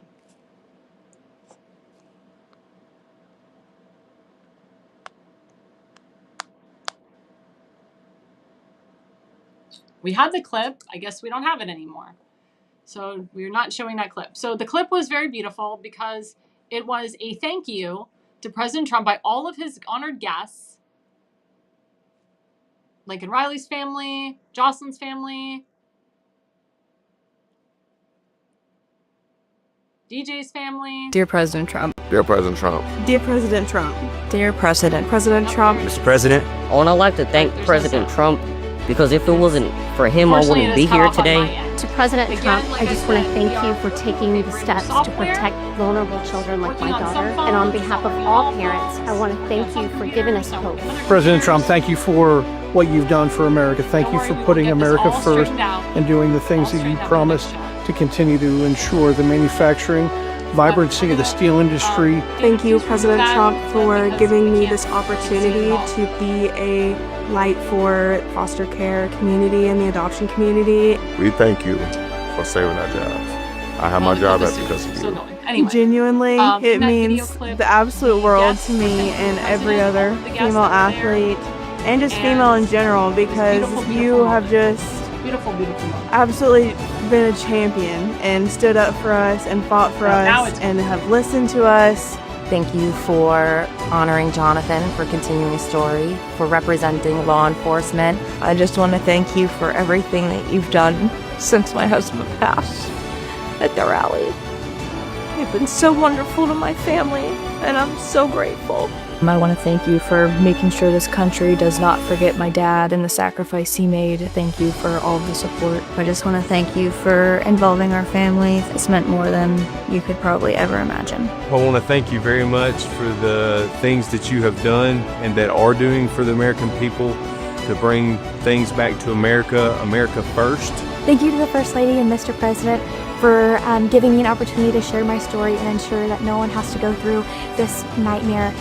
Thank you for being a champion of America's youth. We want to thank you for everything you've done for us, to giving us the means to do our jobs correctly.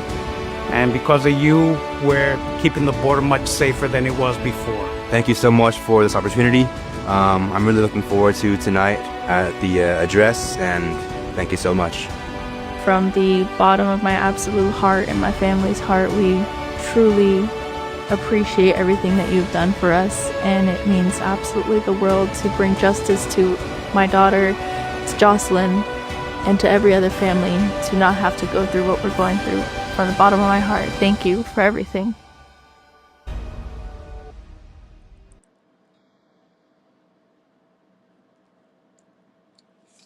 And that was it. We finally got the clip working, guys. Sorry about that.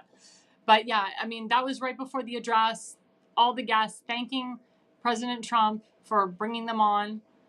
And it was just such a beautiful moment. I think we have Mr. Hamilton, and he'll be ready to go. We're going to bring him up in 5 minutes. We're going to take a quick break, make sure that everything is working, everything's functioning. We are so sorry for the technical issues tonight. Again, this will not happen again. And because we're going to get all the kinks removed before the next show. But hopefully everything will work out coming up at 9:30, and we will be right back after the break.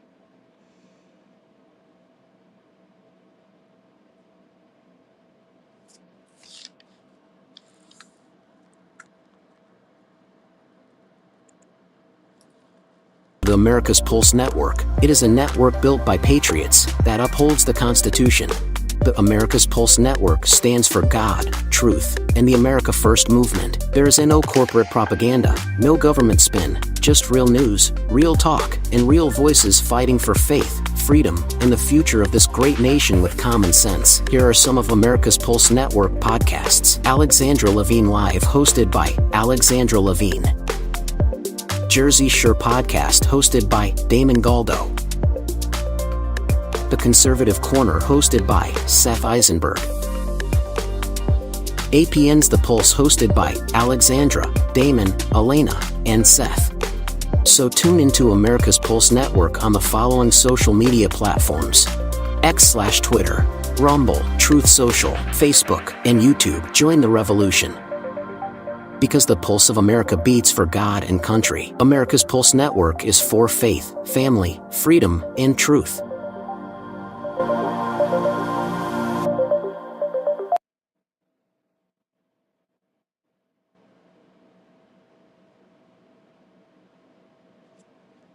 Singer, actress, TV, and radio personality. Since 2015, I've been a volunteer, a field director, and a campaign manager, learning the ins and outs of the political world. That's why I became a political consultant. My job is to lead you to victory with organization, structure, and the mindset of winning for your district or state. With my guidance and direction, I can keep you focused on the things that matter to the people and advise you on key issues that need to be addressed. If you're a serious candidate that is serious about winning, then book a consultation with me today. Go to levineconsulting.co. You'll be happy you did.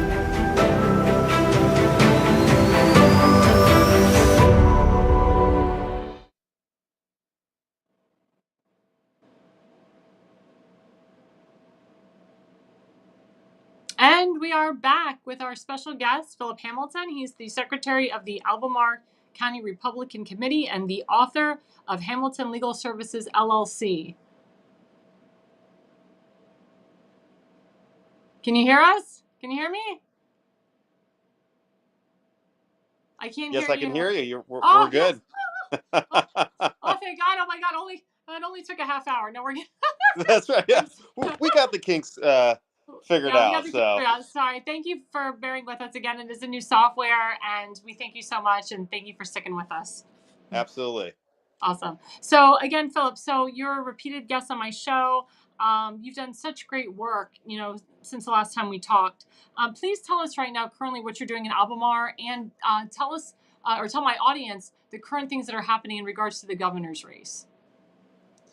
Sure. Well, I've been elected to serve as the secretary of the Albemarle County Republican Committee, which I've been serving in that capacity since March of last year. And it's for a 2-year term, so I'll be running for re-election next year for that position. And, we are working hard in Albemarle County and in every other county in Virginia to get a Republican governor, lieutenant governor, and attorney general elected in the state.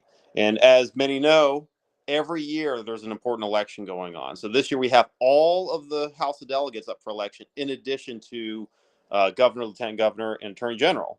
And we technically have 4 candidates for running for the Republican nomination in Virginia.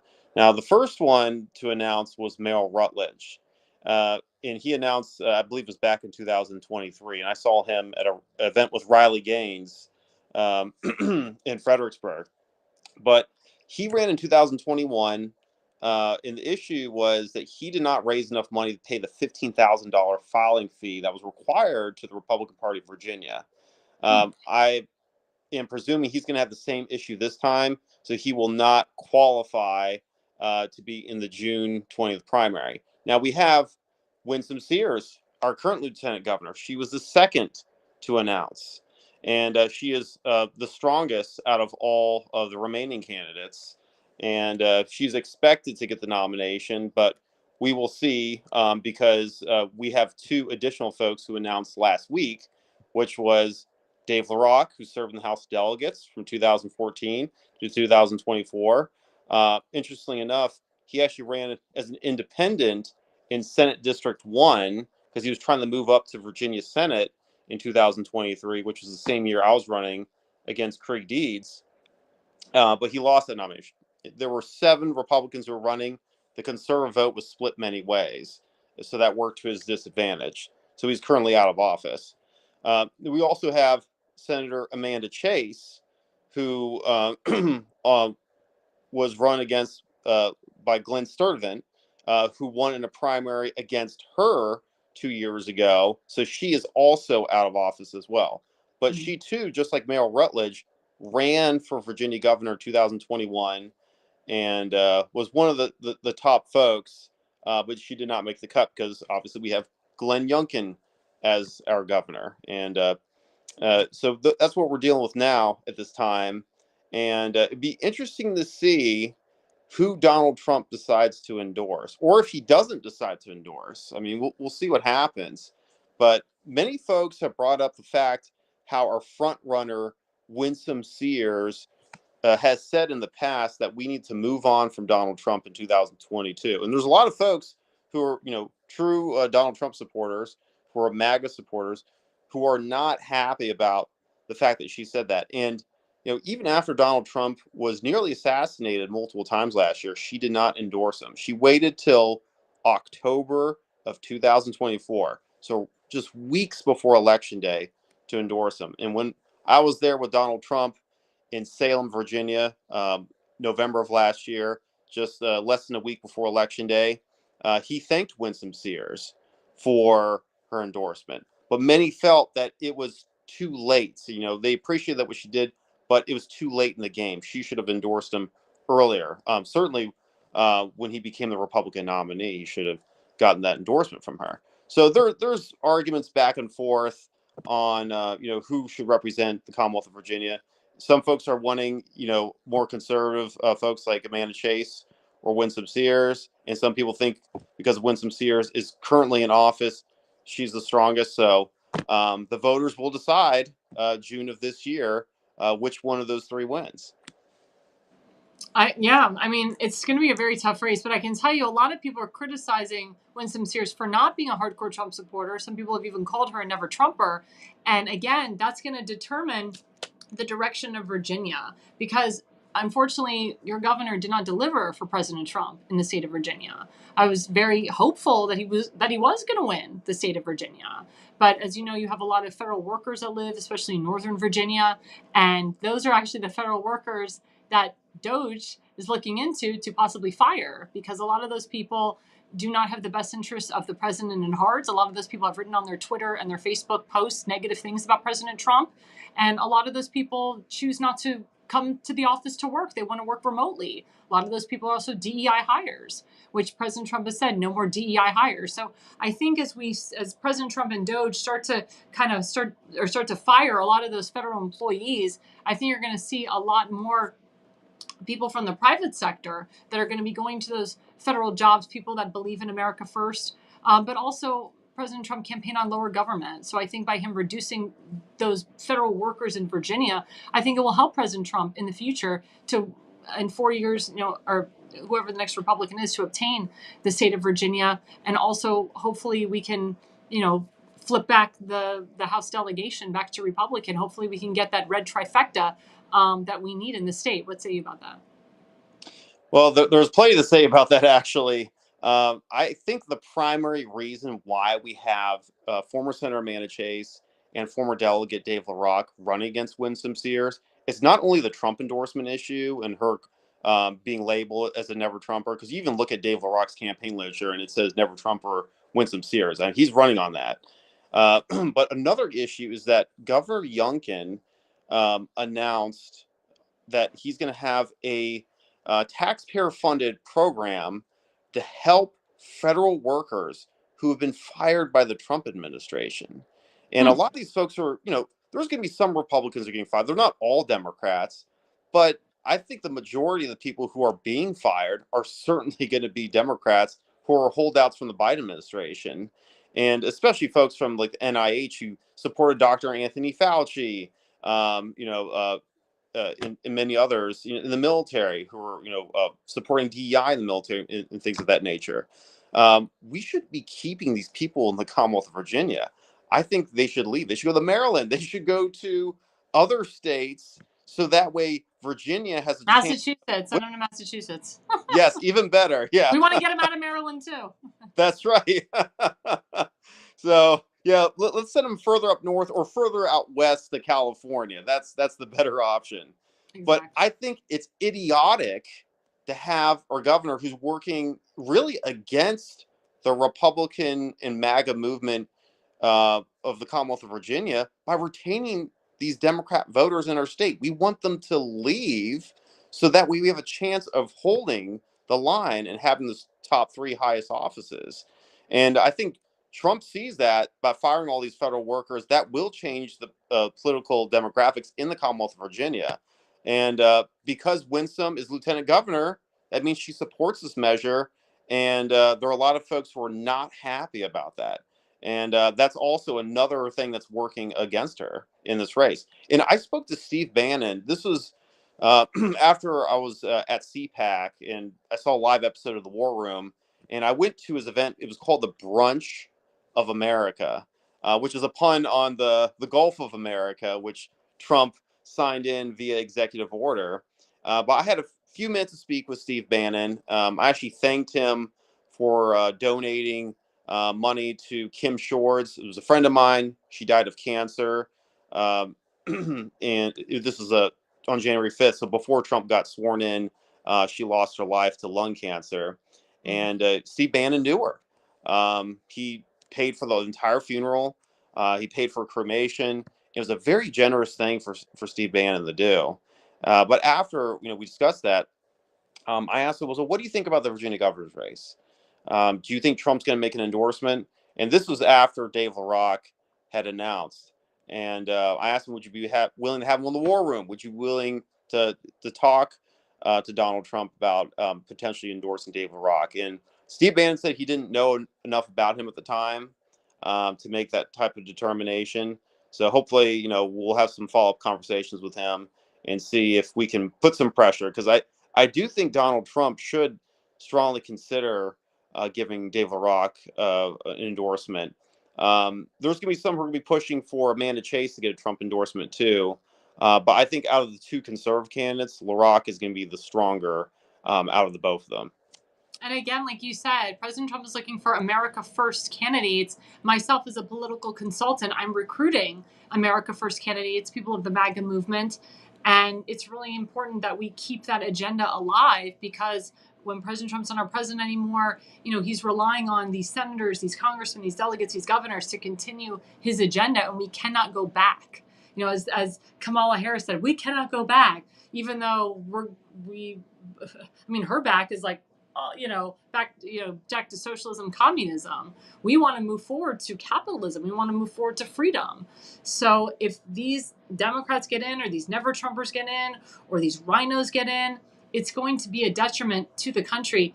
And I bring up Maryland a lot because I do a lot of work here, but the people of Maryland rejected former Governor Larry Hogan as the senator. He's a huge rhino.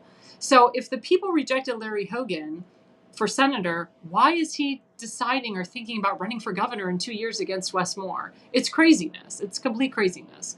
But again, if we continue to push never Trumpers, rhinos into office, then president's agenda dies. So I believe that there's a reason why LaRock and Amanda Chase got in, because again, the president is looking for that America First person or persons.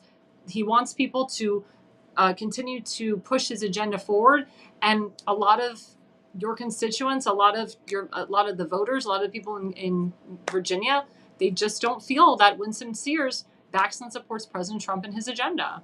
What say you about that? Well, another thing that's concerning is that Winsome has hired a consultant who worked on Nikki Haley's campaign in lovely. 2024. And, why? I mean, I just can't believe how her campaign manager or anyone else, political consultants, anyone else on the team would think that's a good idea. How are you going to win over the Trump MAGA supporters if you're going to bring in someone who wants to cater to the moderates? You Exactly. need to cater to the Democrats, is what Nikki Haley did. And moving to the center is not going to win. And to comment further on giving aid with Virginia taxpayer dollars to former federal workers, most of those Democrats are not going to vote for Winsome Sears just because they get a temporary unemployment benefit package from the state of Virginia. They're going to vote for Abigail Spanberger.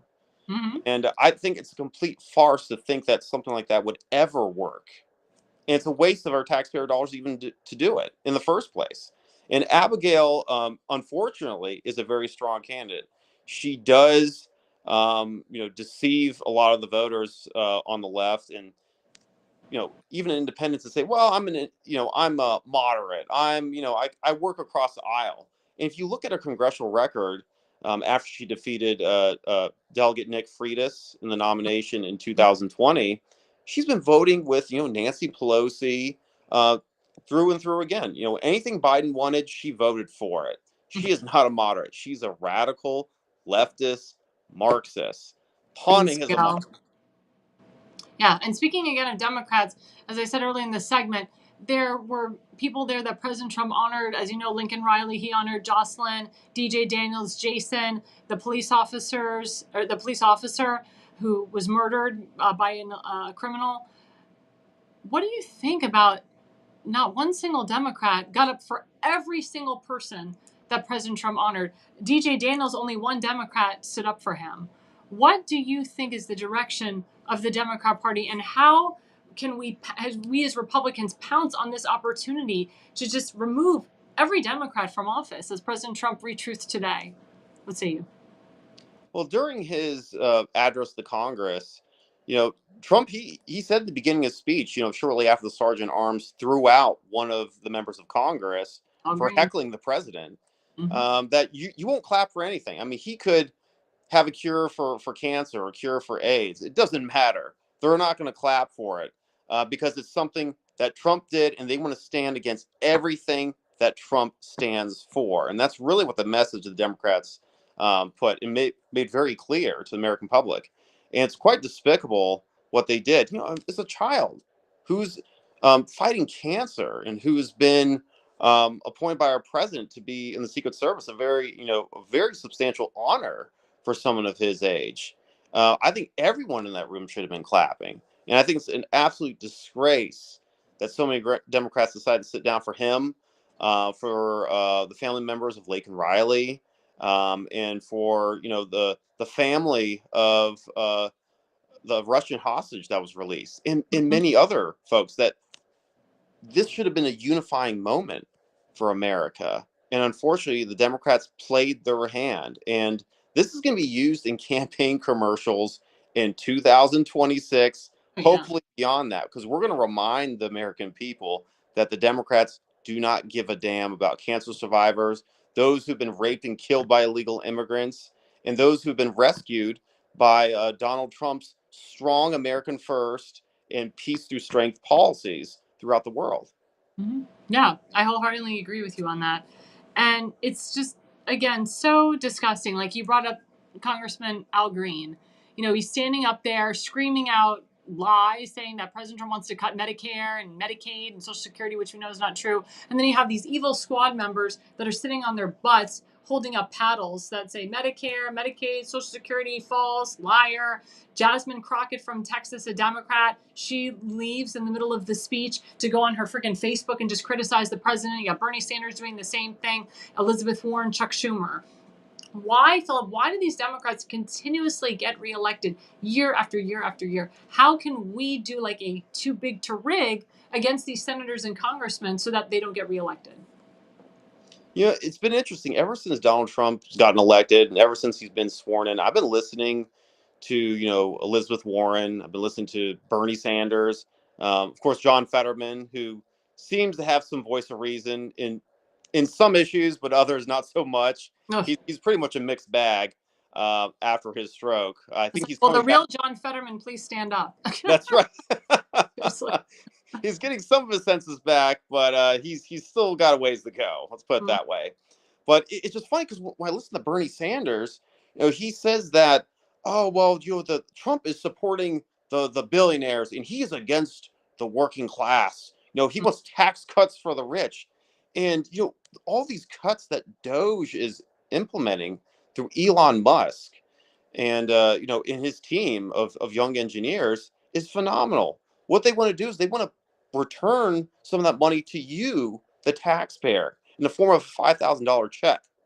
And but the thing is, Bernie Sanders is still going to tout his horn and say, oh, well, the money is just for the rich. No, this $5,000 for everybody. Bernie Sanders, you're dead wrong on this issue.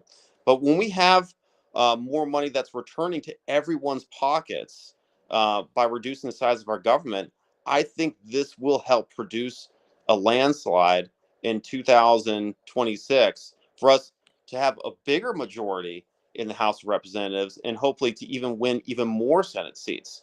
Now, the trend is that usually in the second term, we've seen through President Bush and with other Republican presidents, they have a weaker second term. And I think with Trump, he can go against the tide as he has in many occasions. This is a very historical second term. I think he has a chance to increase the strength of the Republican Party, to increase the numbers of House Representatives, increase the numbers of the Senate. And I think Trump can do that with his agenda. And there's a lot of independents and even moderate Democrats who are coming on board with us. I mean, look at Robert Kennedy Jr., look at Tulsi Gabbard. I mean, these are former Democrats who saw the light. Elon Musk. Elon Musk, that's right. He was a former Barack Obama supporter. He had donated money to his campaign in 2008, and I think even in 2012. But Elon Musk is all the rage now because the leftists, they don't care about the fact that he's selling cars that are electric powered, that they don't run on gasoline. You know, the new Green Deal doesn't really apply to them. They say, okay, we don't care about that part of him anymore. The fact that he's helping Donald Trump, now we hate him, even though he's quote unquote helping the planet with his vehicles. Craziness. And also Elon Musk was responsible for Joe Rogan endorsing President Trump at the very end, which I feel really, really helped President Trump get that threshold, because Joe Rogan has millions and millions and millions of followers on his show. And it was very important that Joe Rogan did that endorsement. And Elon Musk kind of explained to him why he endorsed Donald Trump, why we need Donald Trump, how we can't have Kamala Harris as the next president of the United States. And Joe Rogan just turned a new leaf, and he's like, I'm going to endorse President Trump. And it made a huge difference. It made a huge difference. And I'm seeing the trend of a lot of Democrats that are starting to vote Republican, a lot of Democrats switching parties to Republican. That's what I work on every day. And we need to keep that momentum going. And if it doesn't happen, then there will be a turnover of power. But I agree with you that we, the people, we don't want a turnover of power. We saw the turnover of power with Joe Biden and Kamala Harris. We saw how they ruined this nation and how we all lost our jobs, how inflation increased, and how the groceries are so high, we can't afford our groceries. And now we're going to start to see the Trump tax cuts, the Trump effect again. He's going to extend the Trump tax cuts past December 2025. And we're going to start to see those gas prices go down. We've already started to feel them. We're starting to see the grocery bills go down. Everyone's like, oh, the cost of eggs hasn't gone down yet. They will go down. Just hold on. Just hold a minute. They're going down. And he's getting rid of all of these illegals, like he said. And what President Trump said is, my first 2 years are not important. It's my first 100 days. That's what everybody's going to be looking at, the first 100 days. So that's why he's throwing in all these executive orders. He's signing Lincoln-Riley Act. He's doing all these things right in the get-go, first and foremost. And he's doing them in a fast pace because he knows he has so much time. And he knows if he doesn't get all of this done, then the Democrats are just going to try to hit him with this and swing him with this and impeach him with this and get him with this. And God forbid we have Speaker Hakeem Jeffries. Me personally, I would leave the country if Hakeem Jeffries became our speaker. Oh my God, he's just disgusting, anti-Semite, not qualified, a DEI hire. I mean, that's what he is. He's a DEI hire, just like Barack Hussein Obama was a DEI hire. People forget that. All these people, DEI hires that came out of nowhere. And that's why it's very important that we keep the momentum, that we keep the MAGA movement going forward. We keep the America First agenda going forward. So we just have a couple minutes, Phil. So tell my audience how we can find you. And I always ask every person that comes on my show that was running for office, are you planning on running for state Senate like you did 2 years ago? Yes, I absolutely am. I'll be running against Senator Creek Deeds in Senate District 11. I was honored to have you as my political consultant for my 2023 race. Woo! I was happy to have you come over for my fundraiser in Charlottesville, so that was really awesome. And yes, we are going to take the fight to Deeds again. And, we picked up 3,000 votes during the last race from the last Republican that ran in 2019, so we can only do better in 2027. And you can go to my Facebook page, Hamilton for Virginia Senate. I'm relaunching my Senate campaign website, which should be hamiltonforvasenate.com later this year. But we're ready to get the ball moving on that campaign. And there's one thing I did want to leave your audience with is Actually, Scott Pressler, who was very instrumental in flipping Pennsylvania. I met him when I was 19 years old. We both Oh, went to George wow. Mason University together. Oh, my And God. so we go way, way back. And I was actually with his father, Rob Pressler, at the Fairfax Patriots event a month before Election Day. But I was really honored to see Scott Pressler with President Donald Trump early this month in the Oval Office. So go, Scott. Keep on doing great things. I hope you enjoyed your time in the Oval Office, and let's hope that you can flip New Jersey and other states in 2025, 2026, and beyond. I agree with you. I mean, if it wasn't for, people like Scott Pressler and many others, the Democrats probably would have won. And we need more people like that. We need to, again, start recruiting people to flip parties or just to register Republican. People that never voted before voted for President Trump in 2016, and people that voted Democrat in 2016, they didn't vote Democrat in 2024. So it's very important that we keep that momentum going, that we recruit proper candidates. I can vouch for you that you are one of the most America First people out there, that I know that you push the President Trump's agenda. I know you support him wholeheartedly, and you would be perfect in the state Senate. And I hope that President Trump takes a look at you, and I hope that he sees that you are the right person that he needs leading the state Senate in Virginia. And God bless to you, and looking forward to seeing you throughout your campaign. And I pray that you get in. I really do. You deserve it. Thank you, and God bless you, and appreciate you having me on this evening. Thank you so much. Well, that's Philip Hamilton again. He's the secretary of the Albemarle County Republican Committee. He's also the author of Hamilton Legal Services, LLC. That is his handle, Hamilton for Virginia Senate, on Facebook. And he also has Twitter. It's at Hamilton for VA. Is that correct? On X? Did I get that right? Okay, awesome. Great. We're also, the last couple minutes, we're going to focus on my very good friend. She's having an event March 21st at Bowman's. And we'll phase Philip out, and then we'll put, or we can do that too. Kimberly Stansberry for county executive. She's running for Baltimore County executive as a Republican. She ran a couple years ago, and she's running again. And her event is in Baltimore County, March 21st, 6 to 9 p.m. at the Bowman's Restaurant, 9306 Hartford Road. It's $60 for dinner, and that is the QR code. You can also personally go to her website, elect@kimstansberry.org. That's elect@kimstansberry.org. If you do not live in her state or in her district or in her county, you can still donate to her on her website. I'm a resident from the state of Florida. I've donated to Kim. I've donated to Tim. I've donated to Philip Hamilton. I donate to people outside of my state, outside of my district, outside of my county. And guess what? You can do it too. So if you don't live in Baltimore County, but you want an America First candidate in office, donate to Kim Stansberry. If you are in Baltimore County, I encourage everybody to go to this event. If for some reason you cannot attend, still go and use the QR code and pay for this event, or go on her website, elect@kimstansberry.org, and make a donation. And don't make, and try to, if you made a $10 donation a month ago, try making a $30 donation. If you made a $60 donation, try making a $100 donation. We want to double and triple the value of these donations, because these hardcore America First, MAGA movement candidates, people that support President Trump and his agenda, they need the money more so than these Democrats.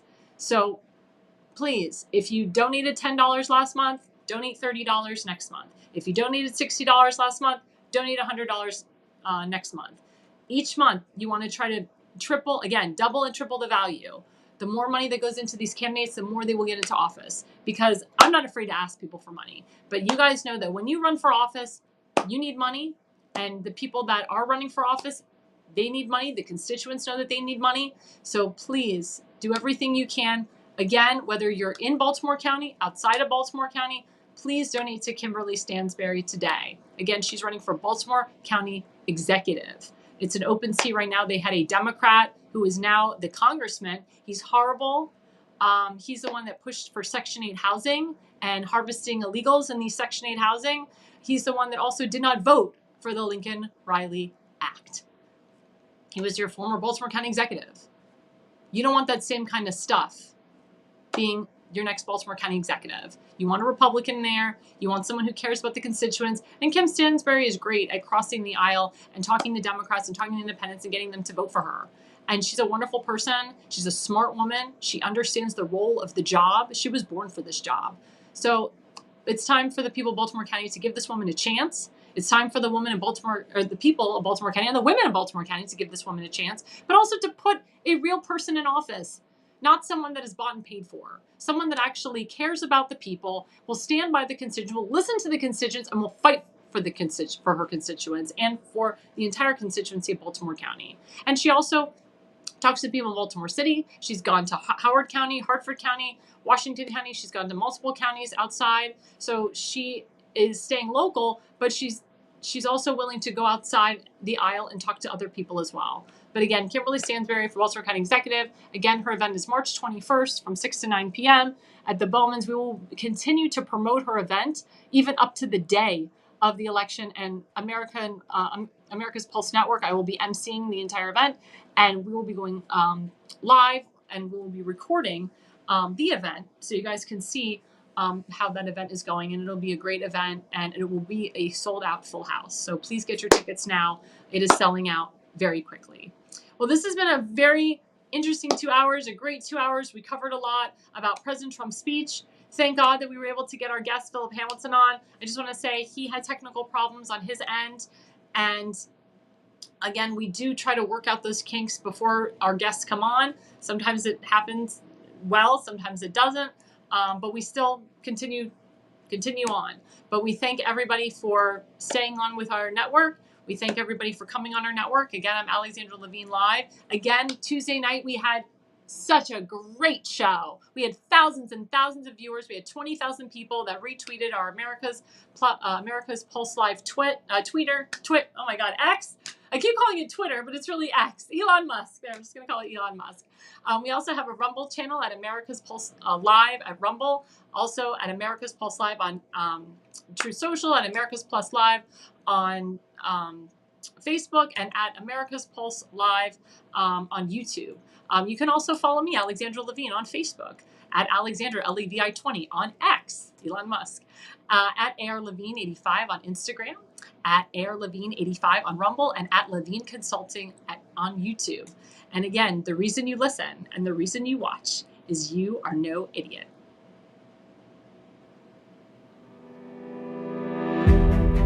Hi, I'm Alexandra Levine.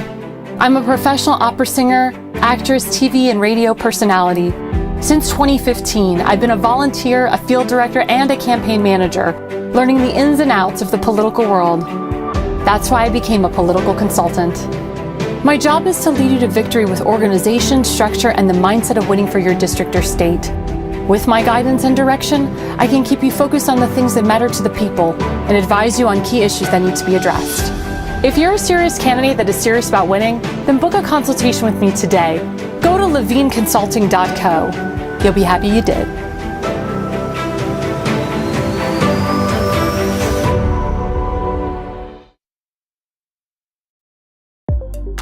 America's Pulse Network. The mainstream media is bought and paid for. The truth is twisted to fit their agenda.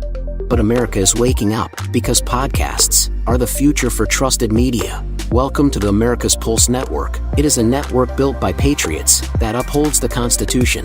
The America's Pulse Network stands for God, truth, and the America First movement. There is no corporate propaganda, no government spin, just real news, real talk, and real voices fighting for faith, freedom, and the future of this great nation with common sense. Here are some of America's Pulse Network podcasts. Alexandra Levine Live, hosted by Alexandra Levine. Jersey Shore Podcast, hosted by Damon Galdo. The Conservative Corner, hosted by Seth Eisenberg. APN's The Pulse, hosted by Alexandra, Damon, Elena, and Seth. So tune into America's Pulse Network on the following social media platforms: X/Twitter, Rumble, Truth Social, Facebook, and YouTube. Join the revolution.